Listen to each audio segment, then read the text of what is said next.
وَإِذْ نَجَّيْنَاكُمْ مِنْ آلِ فِرْعَوْنَ يَسُومُونَكُمْ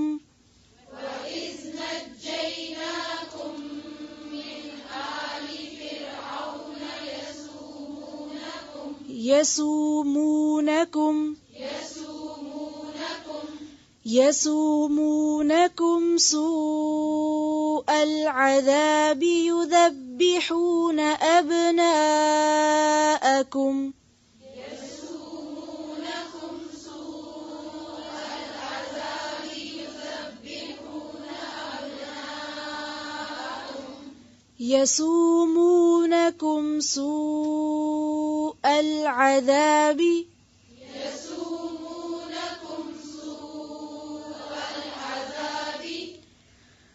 وَإِذْ نَجَّيْنَاكُمْ مِنْ آلِ فِرْعَوْنَ يَسُومُونَكُمْ سُوءَ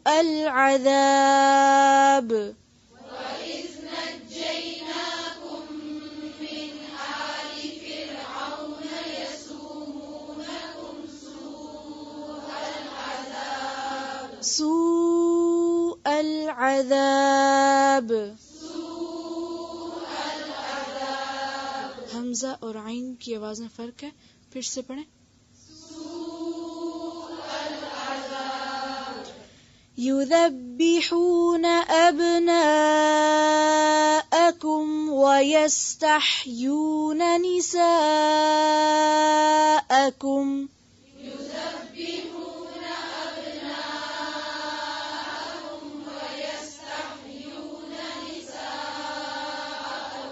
یذبحون اور ویستحیون، نون پہ صرف زبر ہے نا، اس کو لمبا نہیں کھینچیں. پھر سے پڑھیں.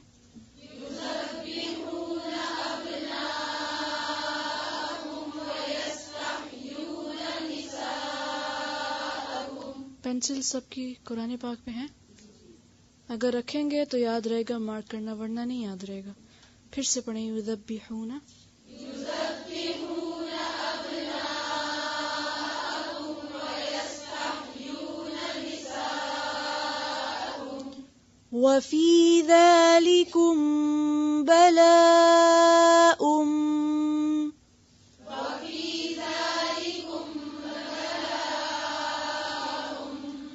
وَفِي ذَلِكُمْ بَلَاءٌ مِّن رَّبِّكُمْ عَظِيمٌ.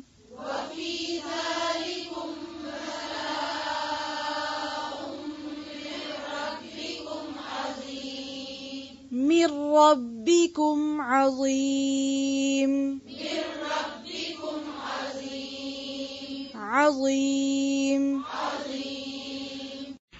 وَإِذْ اور جب نَجَّيْنَاكُمْ نجات دی ہم نے تمہیں من آل فرعون آل فرعون سے یسومونکم وہ تکلیف دیتے تھے تمہیں سوء برے العذاب عذاب کی یذبحون وہ خوب ذبح کرتے تھے ابناءکم تمہارے بیٹوں کو ویستحیون اور وہ زندہ چھوڑ دیتے تھے نساءکم تمہاری عورتوں کو وفی ذالکم اور اس میں بلاء آزمائش تھی من ربکم تمہارے رب کی طرف سے عظیم بہت بڑی. وَإِذْ نَجَّيْنَاكُمْ اور جب نجات دی ہم نے تم کو نجینا نون جیم یہ کسی مصیبت سے چھٹکارا حاصل کرنا، رہائی پانا. اردو میں بھی نجات کا لفظ استعمال ہوتا ہے. من آل فرعون آل فرعون، آل کا لفظ گھر والوں کے لیے بھی استعمال ہوتا ہے اور فالوورز کے لیے بھی.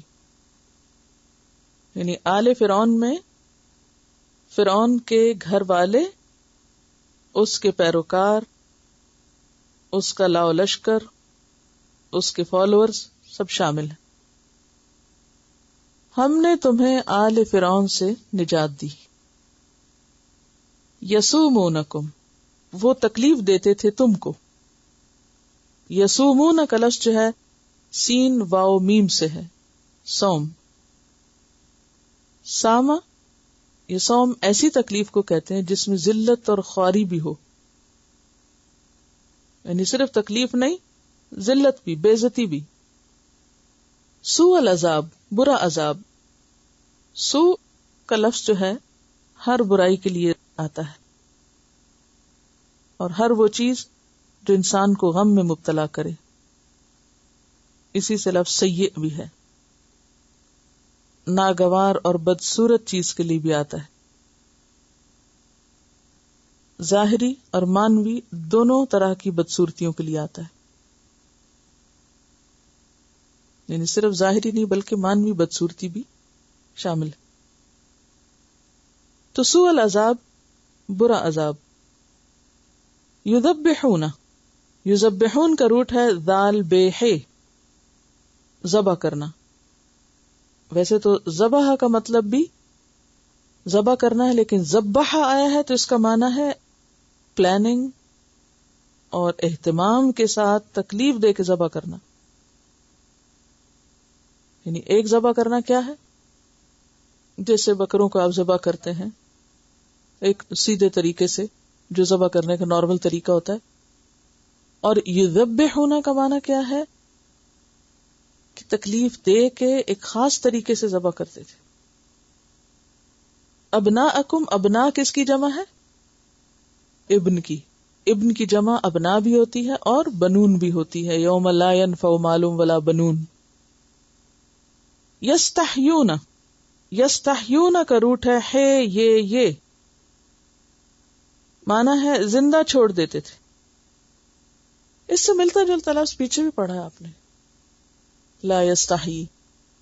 تو اب وہاں تو ہم نے کوئی اور ترجمہ کیا اور یہاں کچھ اور کر رہے ہیں. بات یہ ہے کہ ایک روٹ سے دو مصدر بھی بنتے ہیں بعض اوقات، تو دونوں کا معنی الگ ہو جاتا ہے، پھر آگے برانچ بن جاتی ہے. یہ سے حیا بھی لفظ بنتا ہے، تو حیا کا معنی ہوتا ہے شرمانا، جھجکنا.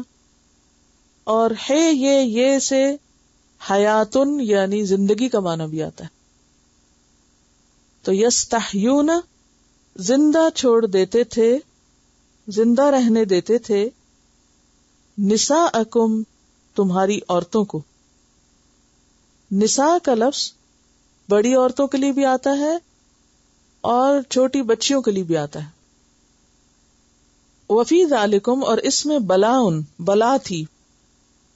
اردو میں بھی لفظ بلا استعمال کرتے ہیں نا، بے لام واو اس کا روٹ ہے، مانا ہے آزمائش. آزمائش اگرچہ خیر اور شر دونوں کے ساتھ ہوتی ہے، لیکن بلا سے مراد وہ آزمائش جس میں سختی اور شدت ہو، یعنی مصیبت کے معنوں میں. بلا کیا ہے؟ تکلیف کے معنوں میں. وفی ذالکم بلاء من ربکم عظیم. وَإِذْ نَجَّيْنَاكُمْ مِنْ آلِ فِرْعَوْنَ يَسُومُونَكُمْ سُوءَ الْعَذَابِ. اور یاد کرو وہ وقت. یہ کہاں لکھا ہوا ہے؟ یاد کرو. از میں کیا پوشیدہ ہے؟ اذکرو. وہ وقت یاد کرو. کس کو یاد کروایا جا رہا ہے؟ بنی اسرائیل کو، کہ اے بنی اسرائیل اپنی تاریخ کا وہ وقت یاد کرو. نجیناکم، جب نجات دی تھی ہم نے تم کو. کس سے؟ من آل فرعون، آل فرعون سے. یعنی صرف فرعون نہیں، فرعون کے جتنے بھی کارندے تھے، پیروکار تھے، ان سب سے، گویا پوری قوم فرعون سے. کیا کرتی تھی آل فرعون بنی اسرائیل کے ساتھ؟ یسومونکم سوء العذاب، وہ تم کو سخت عذاب کی تکلیف دیتے تھے، تم سے سخت مشقت کے کام لیتے تھے، جبری مشقت کرواتے تھے، ذلت و رسوائی کے کام کرواتے تھے. اور اس کے ساتھ ساتھ یذبحون ابناءکم، تمہارے بیٹوں کو ذبح کرتے تھے، تمہاری نسل کشی کر رہے تھے. وَيَسْتَحْيُونَ نِسَاءَكُمْ، اور تمہاری عورتوں کو زندہ چھوڑ دیتے تھے. یہاں اتنا کہنا بھی کافی تھا کہ وہ تمہارے بیٹوں کو ذبح کر دیتے تھے، لیکن ساتھ ہی یہ جب فرمایا گیا کہ وَيَسْتَحْيُونَ نِسَاءَكُمْ، تو اس میں ایک احساس اور ایک غیرت کو جگانا بھی مطلوب تھا کہ دیکھو جب تمہارے مردوں کی تعداد کم ہو جائے اور عورتوں کی زیادہ ہو جائے تو پھر تمہاری قوم کا حال کیا ہوگا. وَفِي ذَلِكُمْ، اور اس میں بَلَاءٌ مِّن رَبِّكُمْ عظیم، تمہارے رب کی طرف سے تم پر بڑی سخت آزمائش تھی. اب بات یہ ہے کہ سزا تو آل فرعون دے رہی تھی یا فرعون دے رہا تھا، تو آزمائش رب کی طرف سے، تو اس سے کیا بات پتہ چلتی؟ یعنی ہم نے تمہیں آل فرعون سے نجات دی، وہ تمہیں سخت تکلیف اور مشقت میں مبتلا کیے ہوئے تھے، بیٹے تمہارے ذبح کر رہے تھے، عورتیں تمہارے زندہ چھوڑ رہے تھے یا ان کو اپنی لونڈیاں بنا رہے تھے، تو اس میں تمہارے رب کی طرف سے آزمائش تھی. بظاہر تو دنیا کا عذاب ہے، تو دنیاوی تکلیف ہے، لیکن اس دنیاوی تکلیف کو کیا قرار دیا گیا؟ آزمائش. اور آزمائش تمہارے رب کی طرف سے. ایسا کیوں؟ دنیاوی تکلیف، عذاب یا رب کی طرف سے آئی ہوئی آزمائش کیوں؟ ذرا سا آپ سوچئے تھوڑی دیر کے لیے، انسان پر آزمائشیں کیوں آتی ہیں؟ یعنی اب اس کو آپ اس طرف ریلیٹ کیجئے، جیسا کہ میں بار بار آپ سے کہہ رہی ہوں کہ ایک دفعہ آیت کو کس کانٹیکس میں لینا، بنی اسرائیل کے، اور پھر اس کو اپنے اوپر بھی دیکھنا ہے کہ ٹھیک ہے ان کی زندگی میں تو یہ بڑی مصیبت آئی ہوئی تھی، لیکن ہمیں کیا سبق سیکھنا ہے کہ جب ہم پر کوئی تکلیف آئے، تکلیف آتی تو دنیاوی اسباب کے پردے میں ہے نا، کہ نہیں؟ دنیا کا ہی کوئی نقصان سامنے ہوتا ہے اور وہ ہمارے لیے ایک آزمائش ہوتا ہے. تو ایسا کیوں ہوتا ہے؟ بنی اسرائیل پر یہ سب مصیبت کیوں آئی تھی؟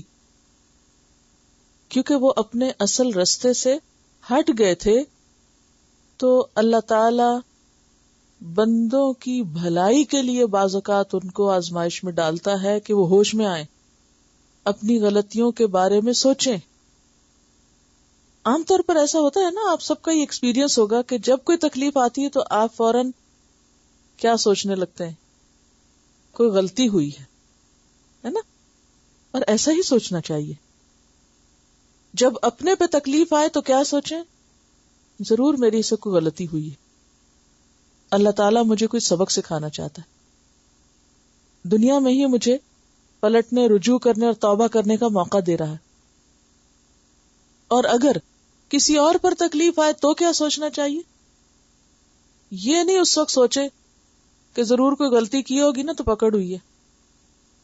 ہم جب اپنے پہ آتی ہے تو اور طرح سوچتے ہیں، جب کسی پہ آتی تو ہم کہتے ہیں اس نے کوئی غلطی کی ہوگی نا، کچھ کیا ہوگا تو پکڑ. دوسروں کے بارے میں برا نہیں سوچیں، دوسروں کا معاملہ اللہ بہتر جانتا ہے. ہمیں اپنے بارے میں سوچنا ہے کہ جب ہم پر کوئی تکلیف آئے تو ضرور سوچے کہ کہاں کوتاہی ہوئی ہے، کہاں کوئی غلط کام ہوا ہے. اسی لیے تکلیف سے نکلنے کا راستہ کیا بتایا گیا؟ اپنی غلطی کا اعتراف. لا الہ الا انت سبحانک انی کنت من الظالمین. یا اللہ تو ظلم نہیں کرتا، تو ہر عیب سے پاک ہے، قصور میرا ہی ہے، غلطی میری. تو یونس علیہ السلام نے جب یہ پڑھا تھا تو قرآن پاک میں آتا ہے وَكَذَلِكَ نُنْجِي الْمُؤْمِنِينَ، کہ جو مومن بھی تکلیف اور غم میں یہ کلمہ پڑھتا ہے تو ہم اس کا غم دور کر دیتے ہیں، اس کو تکلیف سے نجات دیتے ہیں. اسی طرح حدیث میں آتا ہے کہ جو شخص استغفار کو پابندی کے ساتھ پڑھتا ہے، کثرت کے ساتھ پڑھتا ہے، اللہ تعالیٰ اس کے لیے ہر مشکل سے نکلنے کا راستہ بنا دیتے ہیں.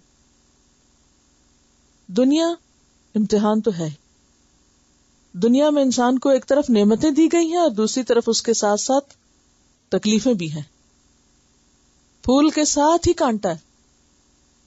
تو یہ نہیں ہو سکتا کہ جب آپ کی زندگی میں پھول ہو تو اس کے ساتھ کانٹا نہ ہو. ہر نعمت اپنے ساتھ ایک آزمائش کا پہلو رکھتی ہے، لیکن بعض اوقات نعمت پیچھے چلی جاتی، آزمائش آگے آ جاتی. وہی چیز جس کو آپ اپنے لیے بہت اچھا سمجھ کے لے رہے ہوتے ہیں، اسی میں آپ کے لیے طرح طرح کی تکلیفیں نکل آتی ہیں. تو ایسے موقع پر انسان کو مایوس نہیں ہونا چاہیے، اللہ تعالیٰ سے ناراض نہیں ہونا چاہیے، بلکہ ہمیشہ یہ سوچنا چاہیے کہ میں نے کون سی غلطی کی ہے، میرا قصور کیا ہے، کیا کوتاہی ہے، کوئی بات تو میرے منہ سے ایسی نہیں نکلی، یا میں نے کسی انسان کو تو نہیں ستایا، یا میں نے کوئی اللہ کے حق میں تو کمی نہیں کی. اسی لیے ایک حدیث میں آتا ہے کہ جب اللہ تعالیٰ کسی کے ساتھ بھلائی کا ارادہ کرتا ہے تو اس کو تکلیف میں مبتلا کر دیتا ہے، کیونکہ اس تکلیف سے انسان جاگ اٹھتا ہے اور وہ سوچنے لگتا ہے اور وہ اپنے گناہوں کی معافی مانگنے لگتا ہے. وہ کیا کہتا ہے؟ من الذنب الذی اعلم ومن الذنب الذی لا اعلم. اللہ اس گناہ کی بھی معافی جس کو میں جانتا ہوں اور اس کی بھی جس کو میں جانتا نہیں، کیونکہ ہم بعض غلطیاں ایسی کر چکے ہوتے ہیں جن کے بارے میں ہمیں احساس بھی نہیں ہوتا، گمان بھی ہمارا ادھر نہیں جاتا کہ ہم نے غلطی کی.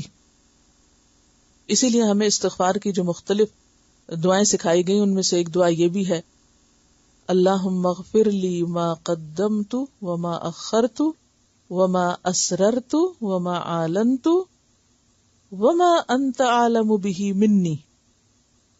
کہ یا اللہ میں اپنے پہلے پچھلے چھپے اور کھلے اور ان سارے گناہوں کی معافی مانگتا ہوں جن کو تو مجھ سے زیادہ جانتا ہے. وما انت اعلم به منی، کہ مجھے اپنے ان گناہوں کا نہیں پتا جو میں کر چکا اور مجھے پتا بھی نہیں کہ میں نے گناہ کیے، میں ان کی بھی معافی چاہتا ہوں.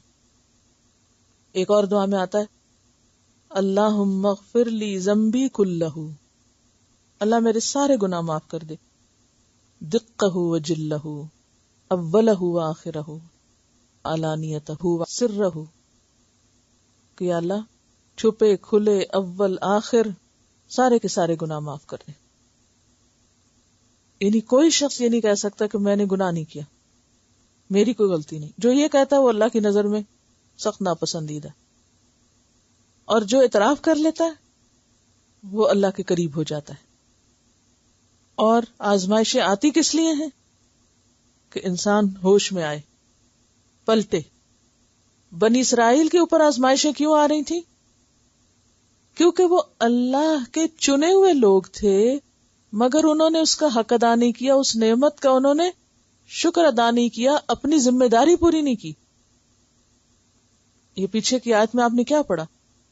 یا بنی اسرائیل اذکروا نعمتی التی انعمت علیکم وانی فضلتکم علی العالمین. میں نے تو تمہیں سارے جہان والوں پر فوقیت دی تھی، فضیلت دی تھی، تو تم نے اس کی قدر ہی نہیں کی، اپنے اس مقام اور مرتبے کو ہی بھول گئے. تو جب تم نے اپنا مقام کھو دیا تو میں نے بھی تمہیں تمہارے حال پہ چھوڑ دیا اور تمہیں اس ذلت میں مبتلا کر دیا. اب حال یہ ہے کہ تمہاری نسلیں بھی محفوظ نہیں اور تم پر سخت مصیبت آ چکی ہے، اور یہ اصل میں تو تمہارے رب کی طرف سے تم پر آئی ہے تاکہ تم سنبھلو. اب چونکہ یہ قوم کی بات ہو رہی نا، بنی اسرائیل کی بات ہو رہی، تو بنی اسرائیل اپنے وقت کی ایسی ہی قوم تھی جیسے اس کے بعد امت محمد صلی اللہ علیہ وسلم. اللہ نے نبی صلی اللہ علیہ وسلم کی امت کے لیے بھی کیا فرمایا؟ کنتم خیر امت، بہترین امت اخرجت للناس. تمہیں تو انسانیت کی بھلائی کے لیے پیدا کیا گیا تھا کہ تم ان کو سیدھے رستے پہ لاؤ. اور جب انہوں نے یہ کام چھوڑا تو کیا ہوا؟ خیر امت شر امت بن گئی. اور آج مسلمانوں پر بحیثیت مجموعی جتنی بھی مصیبتیں اور تکلیفیں آتی ہیں یہ آزمائشیں ہیں. ان میں اپنی غلطی کا اعتراف کرنے کی ضرورت ہے، اور جو کام ہمیں دیا گیا تھا کرنے کو، جو اسائنمنٹ ہمیں ملی تھی بحیثیت امت مسلمہ کے، اخرجت للناس، جب تک ہم وہ نہیں کرتے تو محض یہ کہتے رہیں کہ یہ فلاں کی سازش ہے اور یہ فلاں ہمیں ایسے پریشان کر رہا ہے، یہ فلاں ظالم ہے، وہ جتنا مرضی رونا روتے رہیں، حالات نہیں سنور سکتے جب تک کہ وہ کام نہ کریں جس کام کے لیے اللہ نے بنایا. وَإِذْ فَرَقْنَا بِكُمُ الْبَحْرَ فَأَنْجَيْنَاكُمْ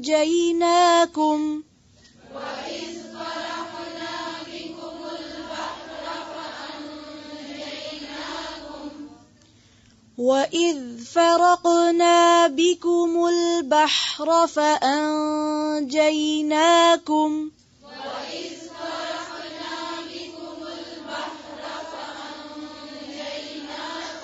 فرقنا نون کے ساتھ جو الف ہے اس کو بھی پڑھیں گے. فرقنا بکم نہیں ہے، فرقنا بکم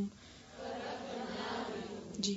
اور البحر را کے اوپر دیکھیں کیا ہے، اس کو لمبا کھینچیں گے نہیں. پھر سے پڑھیں وَإِذْ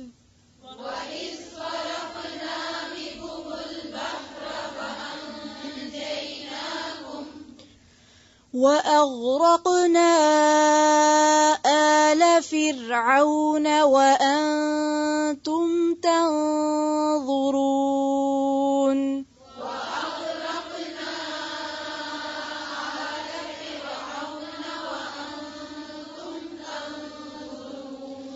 وَأَغْرَقْنَا آلَ فِرْعَوْنَ وَأَنْتُمْ تَنْظُرُونَ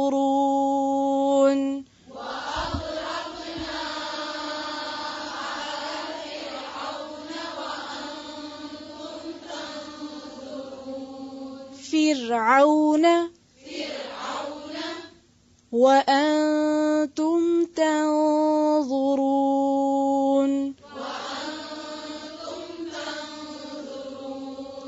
ضا پہ کیا ہے، زبر کی آواز نہیں آنی چاہیے. پھر سے پڑھیں وَأَنْتُمْ.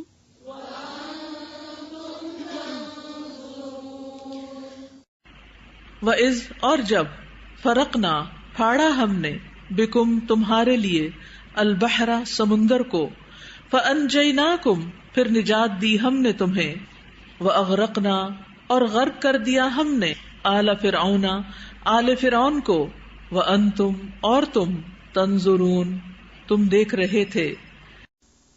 وَإِذْ اور جب فرقنا پھاڑا ہم نے فے رے قاف فرق کسی چیز کو دو یا زیادہ حصوں میں الگ کر دینا اور ایک حصے کو پھر فرق کہتے ہیں. فرقہ بھی اسی سے نکلا ہے، فرقے اور گروہ. اذ فرقنا بکم تمہارے لیے البحر سمندر کو. تو بحر بڑے سمندر کے لیے بھی آتا ہے اور سمندر میں بہنے والے دریا کے لیے بھی آتا ہے. اصل میں کثیر مقدار میں جو پانی ہوتا ہے نا بڑے پیمانے پہ، اس کے لیے لفظ بحر استعمال ہوتا ہے. جب پھاڑا ہم نے تمہارے لیے سمندر کو یعنی اس میں راستہ بنایا، فَأَنْجَيْنَاكُمْ پھر نجات دی ہم نے تم کو. پیچھے نجیناکم تھا، یہاں انجیناکم آیا. روٹ دونوں کا ایک ہی ہے، نون جیم یہ.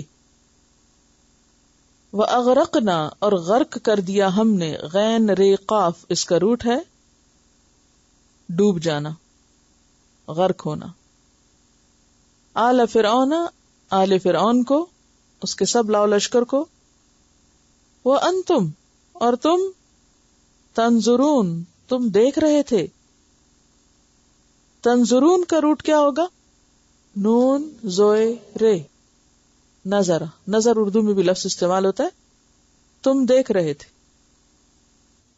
دشمنوں کا جو غلبہ تھا بنی اسرائیل پر، اللہ تعالی نے بنی اسرائیل کو اس سے نجات دی تھی پھر موسیٰ علیہ السلام کے ذریعے. کیسے؟ وَإِذْ فَرَقْنَا بِكُمُ الْبَحْرَ جب ہم نے تمہارے لیے سمندر کو پھاڑا تھا. فَأَنْجَيْنَاكُمْ پھر ہم نے تم کو نجات دی تھی، بچا لیا تھا. وَأَغْرَقْنَا آلَ فِرْعَوْنَ اور آل فرعون کو ڈبو دیا تھا، غرق کر دیا. وَأَنْتُمْ تَنْظُرُونَ اور یہ تم اپنی آنکھوں سے دیکھ رہے تھے. یہ کوئی چھپی ہوئی بات نہیں، تمہارے سامنے وہ ڈوبے تھے. یہ سارا منظر تمہیں یاد ہے. اس کی تفصیل سورۃ الشعراء میں ملتی ہے، آیت 60 سے 67 تک، 60 سے 67 تک. کہ جب موسیٰ علیہ السلام فرعون کے دربار میں گئے، اللہ کا حکم پہنچایا، ہارون علیہ السلام بھی ساتھ تھے، معجزات بھی دکھائے، وہ نہیں مانے. پھر وہ ایک بڑا مقابلہ ہوا، جادوگروں کو بلایا گیا، وہاں موسیٰ علیہ السلام نے پوری قوم کے سامنے حجت تمام کی، پھر وہ نہیں مانے. پھر اس کے بعد اللہ تعالیٰ نے کیا حکم دیا کہ بنی اسرائیل کو لے کے آپ نکل چلیں، راتوں رات لے چلیں. موسیٰ علیہ السلام بنی اسرائیل کو ساتھ لے کر مصر سے نکلنے کے لیے تیار ہوئے. جہاں جہاں سے گزرتے تھے وہاں سے چپکے چپکے سارے بنی اسرائیلی جو تھے وہ آپ کے لشکر میں شامل ہوتے گئے، حتیٰ کہ پورا ملک بنی اسرائیل سے خالی ہو گیا. یہ سب بحر قلزم کی طرف آ گئے.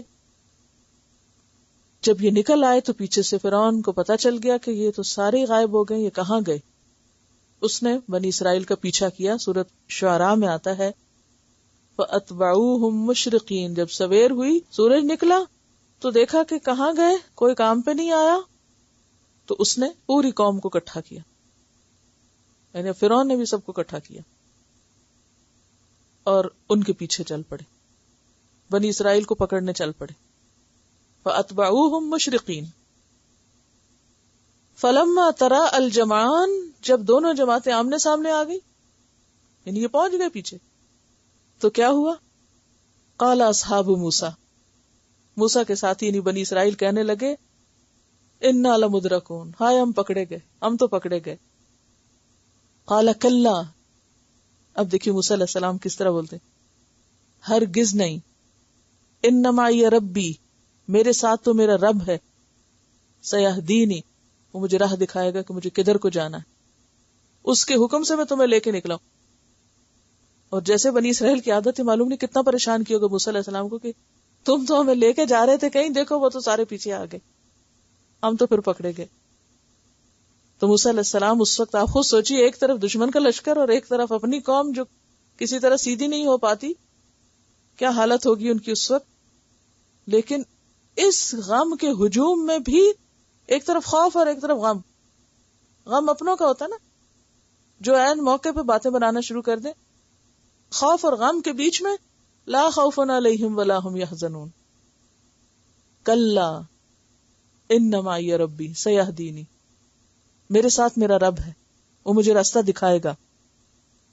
فاوحینا الی موسیٰ، ہم نے موسیٰ کو وحی کی، ان اضرب بعصاک البحر، کہ اس لاٹھی کو، اپنے عصا کو سمندر پہ دے مارو. فانفلق، تو وہ الگ الگ ہو گیا، فلق پھٹ گیا. فکان کل فرق، تو ہو گیا ہر ٹکڑا کالطود العظیم، ایک بڑے پہاڑ کی طرح.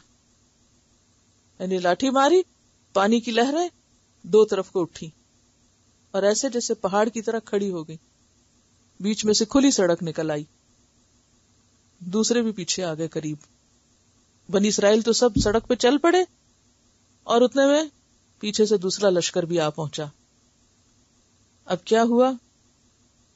وہاں جا کر بنی اسرائیل تو نکل گئے پار، اور فرعون اور اس کا سارا لشکر جب عین بیچ رستے کے پہنچا تو وہ جو دو پہاڑ بنے ہوئے تھے لہریں، وہ واپس آپس میں مل گئی اور وہ سارے کے سارے ڈوب گئے. وَإِذْ فَرَقْنَا بِكُمُ الْبَحْرَ، یاد کرو جب ہم نے تمہارے لیے سمندر کو الگ الگ کیا تھا. فرقہ کا مطلب بتاتے ہوئے میں نے آپ کو بتایا تھا فرق، پھر ایک ٹکڑے کو کہتے ہیں. تو یہ فرق کا لفظ سورۃ شعراء میں بھی آتا ہے. فانفلق فکان کل فرق کالطود العظیم، بڑے بڑے تودوں کی شکل میں یا پہاڑوں کی شکل میں الگ الگ لہریں ہو گئی، اور پیچھے سے وہ فرعونی آئے اور اس سب کے سب ڈوب گئے. فانجیناکم، دیکھو تمہیں ہم نے بچایا. وَأَغْرَقْنَا آلَ فِرْعَوْنَ، تمہارے دشمنوں کو ہم نے غرق کر دیا. وَأَنْتُمْ تَنْظُرُونَ، تم نے یہ سب دیکھا بھی پھر بھول گئے. یہ اتنی بڑی نعمت تھی. آپ خود سوچیں کہ کسی قوم کو، ایک نہیں دو نہیں، پوری قوم کو، ہزاروں کی تعداد کو اس طرح اللہ تعالیٰ نکال کے دوسری طرف لے آیا. یہ کوئی معمولی احسان نہیں تھا.